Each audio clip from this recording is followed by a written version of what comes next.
புகையிலை மற்றும் போதைப் பொருட்கள் பயன்பாட்டால் உள்ள தீமைகள் குறித்த விழிப்புணர்வை இளம் மாணவ மாணவிகளுக்கு ஏற்படுத்துவது தற்போது அவசியமாக இருப்பதாக கோவை மாநகர காவல்துறை ஆணையர் பாலகிருஷ்ணன் தெரிவித்துள்ளார். கோவையில் சில்ட்ரன் சேரிட்டபிள் டிரஸ்ட் பெண் குழந்தைகள் இல்லத்தில் புகையிலை தடுப்பு தினத்தை முன்னிட்டு போதைப் பொருள் குறித்த விழிப்புணர்வு நிகழ்ச்சி நடைபெற்றது. இதில் இல்லத்தில் வசிக்கும் குழந்தைகள் புகையிலை மற்றும் போதைப் பொருட்கள் பயன்பாட்டால் ஏற்படும் தீமைகள் குறித்தும் அதிலிருந்து வெளிவருவது குறித்து தத்ரூப நாடகம் மற்றும் நடனங்கள் மூலமாக விழிப்புணர்வு ஏற்படுத்தினர். இதனைத் தொடர்ந்து நிகழ்ச்சியில் தலைமை விருந்தினராக கலந்து கொண்ட கோவை மாநகர காவல்துறை ஆணையர் பாலகிருஷ்ணன் பேசினார்.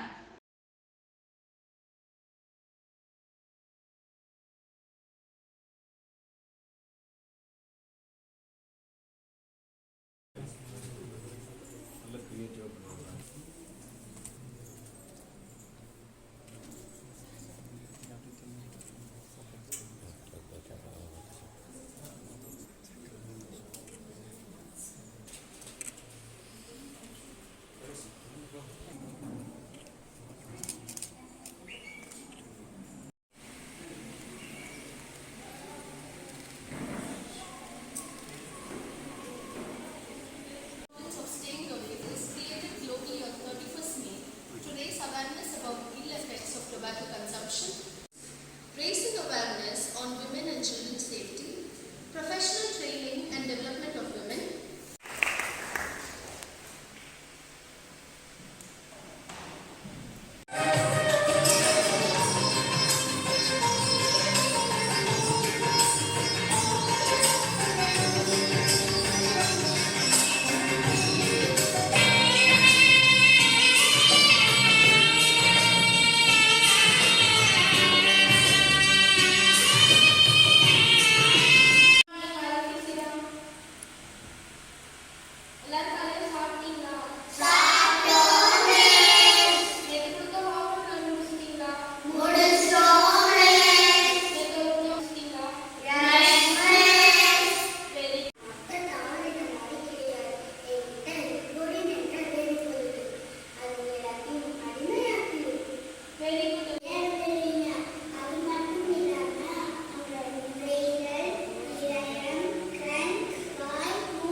எனது தொகை